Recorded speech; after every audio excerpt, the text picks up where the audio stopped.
தமிழ்நாட்டுல எப்பவுமே இந்த அரசியலும் சரி, இந்த அரசியல்வாதிகளை பார்த்தாவே தமிழ்நாட்டு மக்களுக்கு ஒரு பயம் இருந்துட்டே தான் இருக்கு இப்ப வரைக்கும். ஆனா விஜய் அண்ணா பாலிடிக்ஸ்க்கு வரன்ட்டு 2024 பிப்ரவரி 2 சொல்லும் போது எனக்கு நல்லா ஞாபகம் இருக்கு. நான் இன்ஸ்டாகிராம்ல ஜஸ்ட் சும்மா ஸ்க்ரோல் தான் பண்ணிட்டு இருந்தேன். திடீர்னு ஒரு போஸ்ட் விஜய் அண்ணா அக்கௌண்ட்ல இருந்தே வந்தது. அதை பார்த்துட்டு எல்லாருக்குமே சரியான ஷாக். கிட்டத்தட்ட 200 crores மேல அவர் ஒரு படத்துக்கு சார்ஜ் பண்ணிட்டு இருக்காரு. ஆனா அதெல்லாம் விட்டுட்டு எப்படி அவர் இந்த அந்த அரசியல்வாதியா மாற போறாருன்றது இங்க நிறைய பேருக்கு ஒரு பெரிய கேள்வியாவே இருந்தது.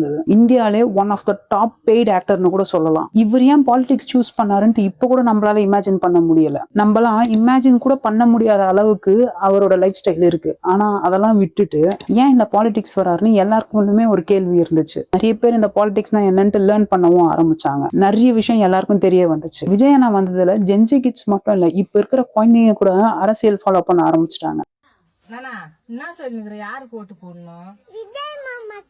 It is one of the biggest சேஞ்ச்னே கூட சொல்லலாம். ஏன்னா இந்த 90s கிட்ஸ் கூட இதை பத்திலாம் அவ்வளோ கண்டுக்கல. ஆஃப்டர் விஜய் அரைஸ் 2K கிட்ஸ்ல இருந்து எல்லாருமே அரசியல் ஃபாலோ பண்ண ஆரம்பிச்சிட்டாங்க. ஒரு ஜெனரேஷனே இந்த பொலிட்டிக்கல் சைடு பார்க்க ஆரம்பிச்சிருக்காங்க பிகாஸ் ஆஃப் ஹிம்.